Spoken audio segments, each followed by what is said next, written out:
I'd give just a little update on the Schecter 6FR, 6-string Floyd Rose that I got the other day from zZounds, and it sold to me as new. I do not know if it was just had a quality control issue, brand new from Schecter, where they put the wrong D or A and D string on it and caused too much tension on the tremolo or what. But yeah, that was funky. It felt weird. It was hard to press the string down. And the Floyd Rose tremolo, once I got the replacement high string and the tension from it onto the guitar and tried to tune it up, that tremolo just rose really high. It just wouldn't stay in tune. It just rise and rise and rise. And we tried to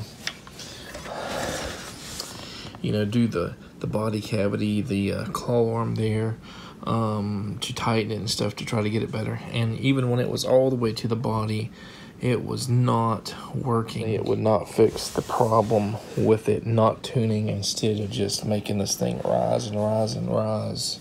So I bought a new set of the 2221s from Ernie Ball's Slinky Regulars 1046s and replaced 3 of the strings so far. Probably should have just went ahead and did the whole set, because these guys are like 1 year and 3 months, 4 months old, sitting in a box. When I replaced the A and D string, it seemed to just fall into place. Now, that doesn't mean the Floyd Rose system worked, because somebody had messed with it previously, and I had to retweak it. When I put the Floyd Rose back together, I had the strings straight up and down versus the triangle there as it came shipped, and and even though I had it set up pretty good, as far as it was in tune pretty good, it was okay as far as the tremolo being not risen too much.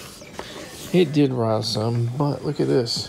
Once we put the triangle shape back on, see what happens is when you have it like that, the springs like this in a triangle shape, it actually adds just a little more tension to the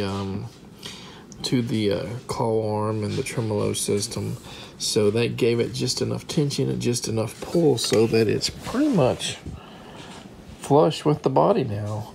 And it's in tune, and I'm sure you can make a lot of little minute adjustments here and there and work for hours and hours and get frustrated and trying to perfect it, and you may or may not ever get it perfect, but this is very close to perfect, I would say. Floating tremolos are a little bit more trouble than just putting the tremolo to the body, and I'm not an expert with Floyd Rose systems. I had another one that was already set up on Area Pro 2 probably 20 years ago or more, and but I did recently set up a floating tremolo on my Gibson Epiphone Strat, and I ended up also using heavier gauge strings, so I had to put 4 springs on it and did not use that triangle shape. I was going straight up and down, because you have to when you do the 4-string method or spring method. Basically, I just need to make sure the intonation's right, or adjust the intonation and adjust the pickup heights.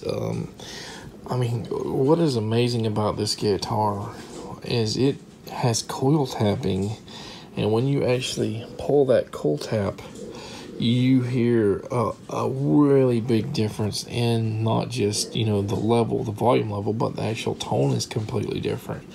Now, with my cheaper Epiphone Strat loaded pick guard I used, you really don't hear that much of a tonal difference. It's just volume difference.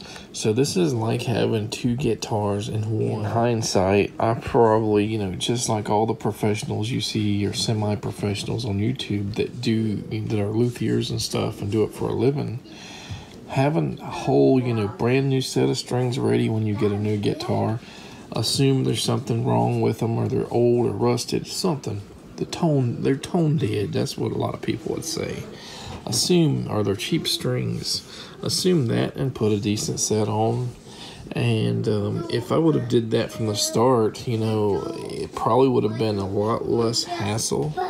Maybe we still had to have, adjusted the tremolo, the Floyd Rose there, and we would have had a lot less headaches. The tutorials you see on YouTube and stuff, and Google, you clamp that claw to the body pretty close, and when you're setting it up, and you put a trem block on it, so that blocks the tremolo. It basically means when you tune it up, hopefully you're not putting so much tension on it that you're going more than those 3 strings can handle, which, you know, if you're using higher gauge strings, maybe you're going to have 4 or 5 springs anyway. Mess with the action at all. It feels pretty good to me. I'll put a string gauge on it, you know, later, just to see if it's within, you know, decent, you know, normal ranges. But I mean, I have no reason to think it's not. It feels good. But yeah, just making sure the intonation's right and adjusting those pickup heights, I think, is all that's needed to make this, you know, a killer guitar. You know, I hate to be so excited, do all this research hours and hours, and then, you know, show my kind of excitement, you know, to you guys, and then kind of have it arrive like this, and, you know, make it seem like this guitar or the quality control like Schecter, you know, I don't know. This is my first Schecter. Maybe most of them are really good, you know, and like I said, I hate to show that to you guys, but it's a real issue. Maybe it's just randomly something that happens. But with that said, you know, everything else about this guitar seems to rock. Buzz at all, which is really good.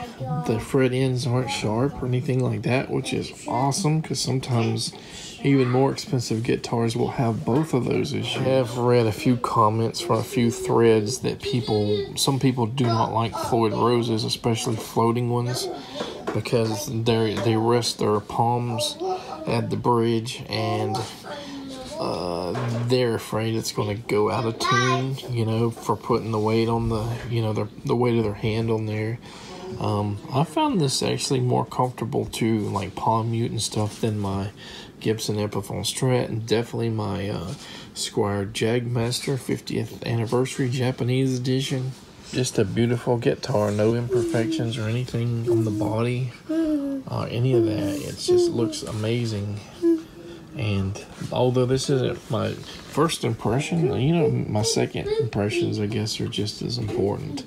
You know, we're going over that hump. You know, we're getting past those problems that this guitar came with, and hopefully we'll have it for a very long time and enjoy it. And hopefully my kids will get it when I pass on.